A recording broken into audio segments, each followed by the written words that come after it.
Assalamualaikum warahmatullahi wabarakatuh. Bismillahirrahmanirrahim. Alhamdulillahirabbil alamin wassalatu wassalamu ala asyrafil anbiya'i mursalin wa maulana Muhammadin wa ala alihi wa ashabihi ajmain, amma ba'd. Segala puji bagi Allah Tuhan sekalian alam, dan salam salawat kepada Nabi Muhammad sallallahu alaihi wasallam.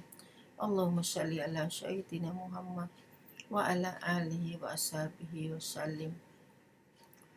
Pada kesempatan ini saya ingin menguraikan tentang pentingnya menjaga akhlak. Akhlak merupakan kesempurnaan iman yang dimiliki oleh seseorang. Akhlak juga merupakan gambaran ketakwaan dan keimanan seseorang kepada Allah Subhanahu wa taala. Saat seseorang memiliki pemahaman dan menjalankan agama dan menjalankan semua perintah Allah dan menjauhi larangannya, tentu saja itu sudah menunjukkan akhlak yang baik kepada Allah Subhanahu wa taala. Berakhlak kepada Allah dan kepada Rasulullah sallallahu alaihi wasallam. Cinta kepada Allah melebihi cinta kepada dirinya sendiri. Cinta kepada Rasulullah demikian juga. Berzikir, berdoa, bersalawat, menjalankan semua perintah Allah dan menjauhi segala larangan-larangannya. Dan tentu saja mempunyai nilai yang tertinggi di dalam bentuk ketakwaannya kepada Allah Subhanahu wa taala. Ketika seseorang memiliki sifat pemaaf, sabar, ikhlas, tawakal, jujur, dan beradab, serta menahan diri, menahan nafsu syahwat, dan menghindari perbuatan yang mudarat, tentu saja merupakan bentuk ketakwaannya kepada Allah Subhanahu wa taala. Santun berkata, sopan bertindak, dan berhati-hati dalam berbuat, peduli kepada kesusahan orang lain, dan bersifat dermawan, menghindari gibah, fitnah, menutup aib orang lain, tidak sombong, tidak takabur, tidak ria, tidak ujub, dan tidak dengki terhadap keberhasilan orang lain. Ini merupakan akhlak yang mulia yang dimilikinya, merupakan bentuk ketakwaannya kepada Allah Subhanahu wa taala. Berakhlak kepada Allah, mencintai Allah melebihi segalanya, berzikir, berdoa, bersalawat, mencintai semua apa yang dicintai oleh Allah Subhanahu wa taala, dan tentu saja mempunyai akhlak kepada dirinya sendiri, menjaga akhlak, yaitu bersifat jujur, amanah, istiqamah, ifah, tawadu, malu, sabar, dan mempunyai sifat pemaaf. Ini adalah bentuk akhlak kepada diri kita sendiri, yaitu bentuk ketakwaan juga kepada Allah Subhanahu wa taala. Dan berakhlak kepada orang tua juga perlu, yaitu menyantuninya, menghormatinya, menyayanginya, dan mencintainya, sopan santun kepadanya, serta memberi kebutuhan-kebutuhan yang dibutuhkan oleh kedua orang tua, mengikuti segala perintahnya sepanjang perintahnya itu sesuai dengan perintah agama, sesuai dengan kaidah-kaidah agama yang berlaku, serta senantiasa juga berakhlak kepada orang lain, menghormati orang lain, menghargai orang lain, menutup aib orang lain, kemudian memberi salam ketika bertemu dengan orang lain, dan memberi bantuan jika mereka mengalami kesusahan, dan bersikap ramah tamah kepada mereka, baik kepada orang lain maupun terhadap tetangga kita dan orang-orang di sekeliling kita. Jika melakukan kesalahan, senantiasa memberi maaf bagi mereka. Allah yang Maha Kuasa dengan segala ciptaannya, tidak ada yang patut kita ragukan dalam hati mengenai kekuasaan Allah. Kita harus mensyukuri apa yang telah diberikan oleh Allah Subhanahu wa taala. Harus membagikan kepada orang lain kalau ada yang mengalami kesusahan. Berbagi, membantu orang lain merupakan bentuk akhlak yang mulia dan ketaatan kepada Allah Subhanahu wa taala. Manusia harus mempunyai adab berakhlak mulia sebagai khalifah di muka bumi ini, menjaga sikap, tutur kata dan perbuatan pada setiap kesempatan. Akhlak terpuji dalam Al-Quran surat Al-Ahzab ayat 21 yang berbunyi, Laqad kana lakum fi Rasulullah uswatun hasanatun liman kana yarjukullah wal yaumil akhirah wa zakarallahu katsiran. Yang artinya sesungguhnya telah ada pada Rasulullah sallallahu alaihi wasallam itu suri tauladan yang baik bagimu, yaitu bagi orang-orang yang mengharapkan rahmat Allah dan kedatangan pada hari kiamat dan banyak menyebut nama Allah. Akhlak Rasulullah merupakan suri tauladan bagi kita seluruh umat manusia tanpa kecuali. Keluhuran akhlak baginda Rasulullah disebutkan di dalam hadis yang diriwayatkan oleh Abu Hurairah mengatakan bahwa Rasulullah Shallallahu Alaihi Wasallam pernah bersabda, sesungguhnya aku diutus hanyalah untuk menyempurnakan akhlak-akhlak yang baik. Siti Aisyah radhiyallahu anhum, istri Rasulullah Shallallahu Alaihi Wasallam, pernah ditanyakan tentang akhlak Rasulullah. Dia pun menjawab, karena khuluqun Al-Quran, akhlak beliau adalah Al-Quran. Subhanallah, begitu mulianya akhlak Rasulullah Sallallahu Alaihi Wasallam sehingga diibaratkan akhlaknya adalah Al-Quran yang berjalan.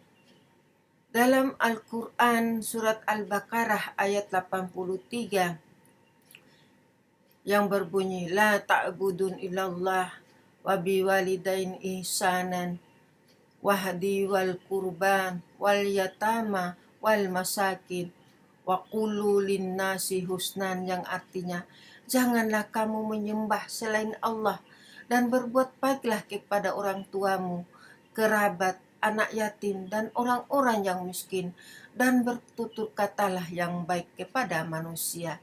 Ini merupakan anjuran Allah Subhanahu wa taala untuk senantiasa kita berakhlak mulia kepada kedua orang tua, kepada kerabat, kepada anak yatim, dan kepada semua manusia untuk selalu menjaga tutur kata dan perbuatan kita, senantiasa melakukan kesantunan dan kesopanan ketika kita berada pada setiap kesempatan.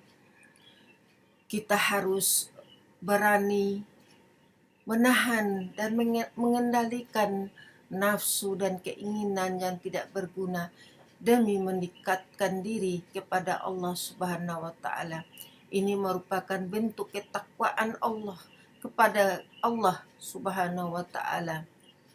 Dan kita senantiasa mensucikan hati dan membasuh hati kita dengan istighfar, berzikir, membaca Al-Quran, memfokuskan kita kepada Allah Subhanahu wa taala. Pikiran dan hati kita senantiasa menghadap kepada Allah Subhanahu wa taala. Hidup harus sederhana, mengutamakan kejujuran, kesabaran, keikhlasan, dan tawakal kepada Allah Subhanahu wa taala. Berkata lemah lembut, bersifat pemaaf, suka berbagi kebaikan, menyantuni orang-orang yang miskin, peduli dengan kesusahan orang lain. Mari kita biasakan diri untuk selalu berzikir agar hidup kita bahagia, damai, tentram. Keluhuran akhlak Nabi Muhammad Sallallahu Alaihi Wasallam juga disebutkan dalam ayat lain firman Allah dalam surat Al-Kalam ayat 4 yang berbunyi, wa innaka la'ala khuluqun azim. Dan sesungguhnya kamu benar-benar berbudi pekerti yang luhur. Dalam Al-Quran pun surat Al-Mulk ayat 29 yang berbunyi, Qul huwar rahmanu amanna bihi wa ilahi tawakkalna fasata'lamu man huwa fi dhalalim mubin, yang artinya tawakallah, dialah Allah yang maha penyayang, kami beriman kepadanya dan kepadanya lah kami bertawakal. Kelak kamu akan mengetahui siapakah yang beradab dalam kesesatan yang nyata. Demikianlah bunyi surat Al-Mulk ayat 29. Kemudian akhlak tentang kesabaran dalam surat Al-Baqarah ayat 45 yang berbunyi, wasta'inu bil sabri wassalawati fa inna lakabirat illa alal khashiin, yang artinya jadikanlah sabar dan sholat sebagai penolongmu, dan sesungguhnya yang demikian itu sungguh berat kecuali bagi orang-orang yang khusyuk. Memang kita membutuhkan kesabaran di dalam hidup ini. Berakhlak mulia tanpa akhlak akan melahirkan keangkuhan. Perhiasan sesungguhnya adalah akhlak. Karenanya apapun yang tidak bersebanding atau tidak bersanding dengan akhlak tidak akan menjadi indah. Tanpa akhlak akan melahirkan keangkuhan. Kekayaan tanpa akhlak akan menyebabkan kikir dan kesombongan. Jabatan tanpa akhlak akan menyebabkan kesewenang-wenangan. Kecantikan dan ketampanan tanpa akhlak akan menyebabkan seseorang melacurkan dirinya. Astaghfirullahaladzim. Nauzubillahi min dzalik. Mudah-mudahan kita terhindar dari semua ini. Nauzubillahi min dzalik. Dalam Al-Quran tentang akhlak dan bersyukur, surat Al-Baqarah ayat 152 yang berbunyi, Fazkuruni azkurukum waskuruli wala takfurun, yang artinya karena itu ingatlah kamu kepadaku, niscaya aku ingat pula kepadamu, dan bersyukurlah kepadaku, janganlah kamu mengingkari nikmatku. Kita harus bersyukur kepada Allah Subhanahu wa Ta'ala atas segala nikmat, kebahagiaan yang telah Allah berikan kepada kita dalam kehidupan kita. Allah mencukupi hidup kita dengan segala nikmatnya, mencukupi segala kebutuhan kita dengan kebahagiaan yang dilimpahkannya dalam kehidupan kita. Kita harus mencintai Allah melebihi kita mencintai kepada yang lain. Insya Allah mudah-mudahan kita mempunyai hati yang senantiasa bersyukur dan bersabar dalam menjalani hidup ini. Maka hal-hal yang perlu kita lakukan adalah untuk mendapatkan ridho dan cinta Allah adalah membersihkan diri kita dan selalu bersikir mendekatkan diri kepada Allah Subhanahu wa Ta'ala, menjaga wudu agar senantiasa bersama hidayah Allah, sungguh-sungguh beribadah kepada Allah, menjaga kesucian hati dengan selalu beristighfar dan berzikir, senantiasa menggunakan waktu untuk membaca Al-Quran, memahami isi Al-Quran, dan banyak belajar tentang agama dan menjalankannya, syariat-syariat agama. Kemudian kita senantiasa sholat tepat waktu dan berbanyak sholat sunat hajat, sunat tahajud, sunat duha, dan sunat-sunat yang lainnya agar kita hidup dalam kedamaian dan ketentraman serta penuh dengan kebahagiaan. Semua ini kita lakukan untuk mendapatkan ridho Allah Subhanahu wa taala, bentuk cinta kita kepada Allah